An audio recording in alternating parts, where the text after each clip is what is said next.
Atli Seng Stan Pertai kawai ka bekerja ni ka sorkar bat kawai ka badan hak liang persya kila pensngoi ka surjongki ka badai kum ka jingkerpat ya ka sorkar MDA bukan Thung ya ka kong Idashisha Nongrang 1992 batch kum ka Director General of Police DGP andala syong thaj u Dr. LR Bishnoi ban syong thaj na ka kam hak ka khat khandai tarik mentau benai jembang araja arpusau. Kini Seng San Partai kenthop ya ke BJP kebadan arngot ki MLA ya pok sorkar MDA bat ke Voice of the People's Party kebadan saungot ki MLA hakal yang persya jong ka yeng dorbar tauan. Kekerteng jong ka kong Idashisha Nongrang kadai kepala ai jing menjur da ka Union Public Service Commission UPSC hakateo baningkong jong benai jembang araja arpusau haringkat kekerteng jong RP Mena kat kandai spak kandai pulai batch bat udipak kumar kat kandai spak kandai pusau batch. Namar bakani ka kam menta ka sa hak sorkar jela banjet hanu an benset ikate ka kam kumta ka seng BJP lingba unong ai ktien jangka uba Maria Hom Kharkrang ubolong uhe officer pulit bala syong than haka khandai tere ujemmang arja arpusa ulaong baka seng kan select bani kendu yo menteri rangba ukonrat ke sangma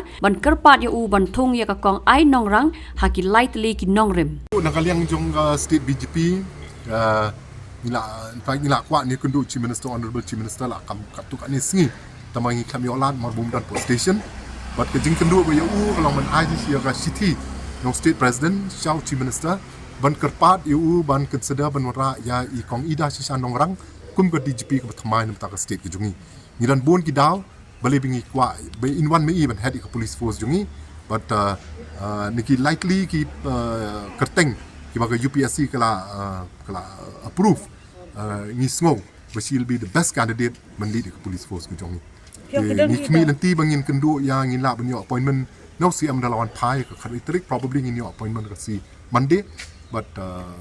ngin sa hand over in city kawai gade ka ba mena gade ide local officer nang ni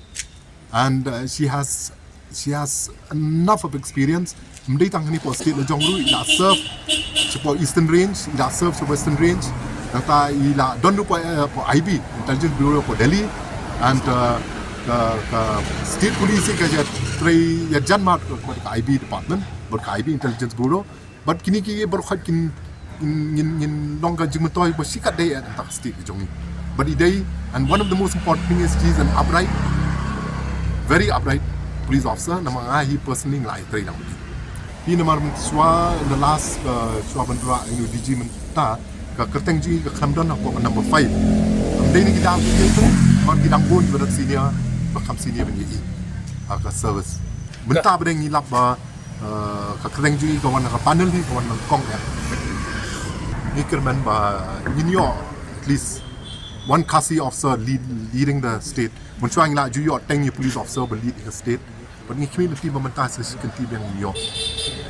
Hakawai ka liang ka VPP na ka Kyrwoh ka balapha daw nong ai tien uba bat scammer bo haba dawa na ka sarkar jela bakan Thung ya ka he officer IPS ka kong ai Nongrang kum ka DGP ba thamai ka Meghalaya ka laong baka dei ka officer ka bala bna bha ha ka jing tibet ka batrai met bat mensim bat ka bala ban trai bha ya ka kam bat konom long tang ka jing song sarong gi Paidbah ka jela ban yo ya ka clear jong ka pulet ka bar dei ka riu lum jong ka jela Henry kan wanra ya ka jing dei hapdeng ki pulet bat ki Paidbah namar ka jing sampang ya ka jing long jing man haka jella